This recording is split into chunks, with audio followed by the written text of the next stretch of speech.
Hello, and welcome to Cry Havoc Wargaming, dedicated to bringing you the uncommon. For those of you who haven't met me, my name is Ron, and today we're going to be doing a review of Song of Drums and Tomahawks by Ganesha Games.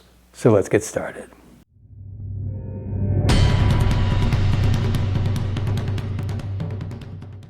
Recently, one of my viewers, Mr. Holmes, asked if I might do a review of Songs of Blades and Heroes by Ganesha Games. Now, I don't actually own Songs of Blades and Heroes, and I've never actually played it. That's a fantasy game, but that same rules engine is used for a large number of different games that they produce. Games that I own, in fact, that are produced along those lines. Songs of Drums and Tomahawks, of Gods and Mortals, released through Osprey, and Flying Lead. All of those are using the same game mechanics with alterations to fit the various periods in genres. Well, my original plan was to do Drums and Shakos. I don't own Drums and Shakos, but I've played Drums and Shakos, which is their Napoleonic version, and I also have played a World War I game that used those mechanics, but altered them to cover a World War I trench fight. My thought was that I would, using Songs of Drums and Tomahawks as my guide, I would do a review talking about the system, the mechanics, and the greater good of this game. And I'm going to call it a greater good because I think this is actually a brilliant idea. Ganesha Games, by creating this mechanic that can easily be altered and changed to do whatever you want with it, has created a huge opportunity of various games. I mean, I've mentioned already a whole bunch of historic periods he's done, and of course the fantasy games, and there's all sorts of extensions to Songs of Blades and Heroes, and there's even an RPG game, which I don't know how those mechanics may change. I've never ever seen the RPG game or read any of those ones' rules. It's actually a very, very clever idea. And what this system is basically, all the characters are very, very simple. In fact, the whole game is really simple. I recently saw a review, I think it might have been on Tabletop Minions, where the host stated that this was his favorite game, this game system, to run at conventions. And I could see how that could be, because the game system is very simple, and very quickly you'll get a feel for it. The stats consist basically of two. You have your quality, and the quality score is going to determine your activation. The lower it is, the better it is, and you're rolling over that on D6 to determine your activations. The other score is your combat, and that's how good you are at either melee or ranged attacks. Now that sounds pretty limited, but the way they've reduced or altered it or made it more complete is through a series of traits. And traits can be like traits would be in any other game. Traits might be things like strong or quick or slow. They can be good, they can be negative. But it also includes some of the basic weapons alterations. This game, for instance, tomahawk, musket, matchlock, all of those different choices might be used to determine what sort of weapon you're carrying. So the weapons are included under your traits. Mounted in most historic games means he's on a horse or possibly a camel or an elephant. Of course, in the fantasy game, I'm assuming mounted could be a griffin or a dragon or a wyvern or something. You take mounted, you have an animal. That's how you're starting to differentiate and make your characters a little bit different. But depending on the kind of game you're running, you may want them very different. You may be running a fantasy game where every character is considerably different than the others. You might be running a Napoleonic game where basically it's a bunch of Voltigeurs who should all be pretty much the same as everybody else in their unit. It allows you to do either of those things. It gives group movements to those groups that are more military inclined and that would be trained to work together. In this particular one, for instance, the regulars have a march move that you activate the unit as a whole and they can all do the march. The Indians have Indian file, which allows them to move quicker through columns. The Rangers have the ability to reach and spread out to start sitting out into a scouting formation. So there's an allowance for that taken as a trait as well. I've already hinted a little bit about how the mechanics work. Basically, it is an I go, you go game with a twist. You have an initiative at the beginning of the game. One side goes first, then the other side goes. But the way the actual activations work, you basically state, I'm going to activate this figure, then you choose to roll 1, 2, or 3 activation dice. The more successes you have, that means rolling over your quality. An average quality is 4, but for any successful roll, anything over 4 is a success. So if you rolled 3 dice and you got 2 successes, you can do 2 activations. There's a list of various activations and how long they generally take. Most things are 1, but like loading a musket is 2. So that determines what you can do or cannot do. And you roll for your activations before you have to decide how to use those activations. If you end up not getting the number you needed, you can adjust based on what you actually rolled. Now, the obvious question is, well, why wouldn't I just roll 3 all the time? And the reason for that is, this is where I said it's an I go, you go game, sort of with a twist.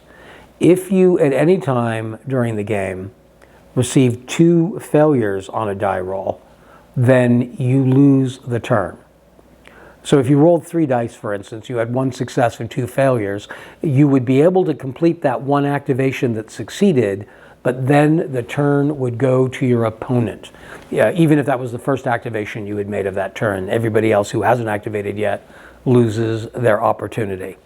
Obviously, the safe bet then is always to roll just 1 die for 1 activation, but that limits what you're going to get done. And in fact, in any of the musket firing games, because it takes 2 turns in the same turn, 2 activations in the same turn to load the musket, you're never going to be able to use your muskets a second time if you don't take the risk of multiple die rolls. So that's part of the thinking, and the challenge of the game is to determine how to use that number. The other stat is going to be used for your combat. The mechanisms behind missile fighting and melee fighting are kind of the same, with just slightly different results in the game. So in every case, both sides get to roll. In a ranged attack, you're going to roll a dice and add your combat score. And I mentioned earlier that quality, the lower the number is, the higher. In the case of your combat score, the higher the number is, the better. Now, I usually prefer if a game is consistent when it wants you high or low, or is that, but in this particular case, it's 2 stats. I don't think it's that challenging. So the average quality is, what is it, 2, I think, in the game? Average quality is 2. So you would roll that. You would add modifiers. Let's say we were saying ranged. So, well, let's talk a little bit about that. Everything in the game, all measurements in the game, are handled by 3 measurement sticks. I have a very nice set I bought from Litco. But you can get these sticks very easily. The game gives you the measurements, so you can create out of square stock or dowel if you wanted to. I've watched a game on YouTube where the guy couldn't find his sticks, so he was just using the metric side of a ruler. The game is, these ranges are based on the metric system. If that really bothers you, if you're one of those Americans who are terrified of the metric system, because they're just measuring sticks, you don't have to really think about that. It's always short, medium, or long. It's not 150 meters or 88 meters or millimeters. Meters would be a big game. But everything is done that way. The ranges of your weapon and your movements. The average movement for anybody in this game is 1 medium movement for activation. The ranges of the weapons, this part tricks people when they first play the game a little. So I'm going to talk a little bit about that. Weapons all have a weapon stick range. So for the game we just played, for Songs of Drums and Tomahawks, you have muskets and rifles. They are long ranged. You have bows, which are medium range, and you have pistols, which are short range. Now, I just mentioned muskets and rifles both are using the same range, and that can confuse you if that's where it stops, but it doesn't. All that range means is which stick you use for its measuring. But beyond that, there is a chart in the game which basically shows multiples of that distance. So a musket or a rifle can actually shoot up to 3 long sticks away from its target. And how they make the differences between the greater accuracy of a rifled barrel to a smooth-barreled musket is that the additions to your combat roll will vary with the accuracy of that weapon. So there is a chart, but it's a very simple chart. There's a QRS right in the back of the book. There's a much better QRS on First Command Games, I think is the page. They've written a few expansions for the game. And here I have the Pequot Wars. The Pequot Wars and the Beaver Wars are both put out by them. And they have on their page a free download of really nice, attractively laid out QRS that I actually prefer to the official one. But the charts are all really simple. There's a lot of far more difficult games out there chart-wise. That's really one of the brilliances of this game, is just how simple it is. So you roll your attack, you roll your shoot, you add your dice score to your combat score, and the goal, you're trying to roll over your opponent. Your opponent is also rolling his dice, but your goal is to outroll him. How much you beat his roll determines the effect of your shot. If you beat him but you don't double the distance, then if it's an odd number that you rolled, not after the modifiers, but before modifiers, an odd number of the roll, I may have this exactly backwards, one of them pushes you back, the other one gives you what's called a knockdown. This is a confusing terminology in my opinion in the game. Knockdown is kind of like wounded. You've been struck, you fall to the ground, you're out of action. You haven't gone prone, you've been knocked down physically by the wound. If you're shot a second time, you were then wounded. In the game, wounded is used the way pretty much any other game would have used dead. A wounded figure is out of the game and is removed from the table in most games. But the knockdown, you're sort of, maybe you've had the wind knocked out of you, maybe it's a light wound. It's considered a hit, but it's not cumulative. Well, it is cumulative, but only if you're hit a second time before you get back up. It takes an action to stand back up. If you stood back up, whatever, the effect of that first is gone. But that's one die roll, it's knocked down. The other die roll, it's pushed back. Pushback will leave you prone. If you can't push back, but prone and knockdown are not the same thing. If it's double, it's a kill. You're gone. This is one of the things that may change. I was watching a game of Drums and Shakos, and they seem to be doing a different situation for double or triple. They had like a catastrophic kill, which caused an immediate morale roll, and there's nothing in this game like that. So that must be an example of some of how the rules will vary from system to system. I have played the Napoleonic game, but it was a couple years ago, and I don't really remember all the features of that.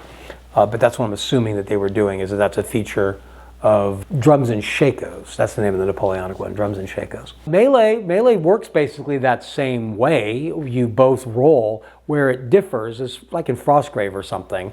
The person who wins the roll-off will actually do damage to the other. Ranged weapons, you're rolling off against each other, but if you, well, I guess that's like Frostgrave too. If you win on the ranged weapons and you're the defense, you're the target, you don't affect the shooter. But in the melee, you do. And that's kind of important because it does take an activation to go into melee. If you only have one activation and you took that to close with the opponent, you're now considered in melee, but you don't actually get to roll for the melee if you don't have the activation to expend. There's no free activation for having charged into combat. In fact, there's nothing in the game called a charge. Songs of Drum and Tomahawks, even this has some expansions. There's the Pequot War that I mentioned, and there's the Beaver Wars, where in its basic setup, this is designed to be French and Indian War. It'll cover Indian and European conflicts, or Indian on Indian conflicts, anytime from 1611 with the First Anglo Powhatan War and here in Virginia, all the way through to, I think it may be Black Hawk War, I think, as far as where they take it. They do go into the early 19th century with just the basic roles, but these are mostly designed to be French and Indian, but they kind of look at that as being the bigger French and Indian wars. Some of the other games, though, the fantasy game, the Blades and Heroes, there's several additional games and additions adding various traits and abilities to that game. And there's at least 2 versions of Drums and Shakos. I think it's maybe Drums and Shakos and just one expansion, Drums and Shakos 2, I'm not sure. There's also a large battle version of it to do more of a larger scale army-like game. This is usually a very small level game, maybe between 5 and 30 figures on a side. Very, very, very small scale. In fact, 30 would be kind of high, and I suspect if you really wanted to play that many, you'd really want more than one player playing the different sides. I haven't done much of that, but I have done 2-on-2 games. I don't think I've done bigger than 2-on-2. It is a game that apparently does level up to larger numbers very, very easily and very well. It's one of the reasons why Tabletop Minions uses it frequently at conventions. So that's brilliant. It's rare, I find, that a game that's designed for very small skirmish level games actually can go up and do much bigger skirmish. So I think that says something a lot about the mechanics of this game and the abilities of what you can do with it, and how just very, very flexible the rules are. And they are rule flexible. Now, I mentioned they're very simple. You might think it's not very challenging, that it's limited what it can do. I just played a game of it a little earlier today, and that's going to appear here later as a gameplay video on this page, so look for that. in the near future. But I had a good time. I was playing it solo. It's not really meant to be a solo game, but you can easily do it as a solo game. And I certainly had a good time. I thought it was actually very interesting and very enjoyable. I don't know why I don't play these games more often. As I say, I have some experience with them. This, I didn't even remember I owned this. I've been slowly working on a project to do King Philip's War and possibly the Pequot War. That's what I originally purchased this for. And then I got sidetracked by a different role system, which I bought, which then ended up being far larger scale than what I had in mind. And I forgot about these roles. These roles were actually the scale I really wanted. In fact, I've been wanting this sort of scale for a number of things. I'm working on a French Indian War small scale project right now, which I will probably convert over to using these roles instead of the roles I was looking at using. I'm very pleased with them. I think it's a very good system of rules. Don't be turned off by my copy. I should probably talk about the availability and what you get for the money. I bought the PDF. This is a PDF version of it, and I printed it. I didn't have access. Well, basically, I was out of color cartridges, so I printed it in black and white. But even if you get the PDF, he's got separate color pages that are just like the original covers. These front and back could have been in color and should have been. And eventually I'll take care of that. But it's also available in hard copy. It's not very expensive. It's available at Ganesha Games. I believe it's, I know I've seen it on some of the print-on-demand sites. I think it's, I know the game is on RPG Vault. I think the hard copy is available on RPG Vault as well. It's definitely a hard copy available through Brigade Games, Lon's company. I noticed that just the other day. It's a little book. It's not the 8x10 that I printed this out on. Support for the game is not bad. I would recommend checking out that First Command Games page. They not only have some additional things for it and have other games and enhancements for the systems that they put out, but they have a bunch of links to blogs and YouTube channels and places like that where there's some things you can see about the game. And there's not a lot of YouTube videos out there regarding this series of games. So, but they've compiled the ones that are out there. So that's a nice resource for it. And he's got a forum. And I haven't used the forum for the normal game, but I have gone through that forum before for Of Gods and Mortals. I would recommend that. I think Fistful of Kung Fu, which is by Osprey, is also based on this system of rules. I would suggest if you're looking for a nice, real skirmish level game, 6, 10, 20 at most people aside, this is a good way to go. You can play it at that level on a very small table. It's designed around a 3x3 table. That's not a big commitment in figures. If you were doing like I was with King Philip's War, 2 packs of figures, one for each side from Brigade Games, and you're ready to get started with the game. That's brilliant. Rules are a lot of fun, very easy, very, very changeable. You could do whatever you wanted with these games. I think I alluded earlier that a friend of mine used the Napoleonic game to do World War I. Very, very adjustable to anything. If you've got some strange side project you've been thinking about or wanting to do, this would be a good system of rules to use for that. If you bounce around rules a lot, it's probably a good way to go too, because those core rules are based on the same basic model, and all you have to remember are the things that are slightly different. I think I alluded some of those may be a little serious. Some of them may be the effects of shot, and morale may work a little different. It definitely looks to me like there are some differences that way, and I wish I could remember how Ogum played more on that. But Ogum is a weird game. Of Gods and Mortals. Of Gods and Mortals is a little odd because of the gods and the heroes and the divinity part of it. The last thing that I haven't mentioned is these are relatively inexpensive. I mentioned I bought the PDF. The PDFs are usually $8 or $10, depending on which ones you buy. That's directly through Ganesha Games. You can get them through Ganesha Games. They're on RP Vault or Wargames Vault or whatever that's called now. Even that printed copy, I think, is $15 at Brigade Games. That's still pretty inexpensive for a set of rules. So it's not a big challenge to give it a try. That's the reason I didn't get the hard copy, was for $10 I could try the game and see if I even liked it. Maybe I'll go back and buy the hard copy now, because I do like the game. So look here, in the future I will do an example of actual gameplay so you can see some figures on the table and see a little bit more about how it actually plays in reality. Some of the shots in this video are from that game. I'm also think I may come back and do a comparison video between this and Long Rifle by 2 Hours War Game, which are very, very similar in what they're trying to do, that they go about it in very different ways. I think both of the systems have their strengths, and I'll talk about that in that later video. I hope you've enjoyed this. I hope you found it useful. If you have, I hope that you'll hit like. If you have any questions or comments you'd like to make about any of these games put out by Ganesha Games, please do that in the comment section down below. Also, if like Mr. Holmes, you have ideas for further content you'd like to see brought here on Cry Havoc Wargaming, we look for that in the comment section down below as well. If you'd like to receive further notifications for programs like this one that may help you determine how to better spend your money or time in your tabletop wargaming hobby, then please hit subscribe and ring our notification bell. Until next time, cheers.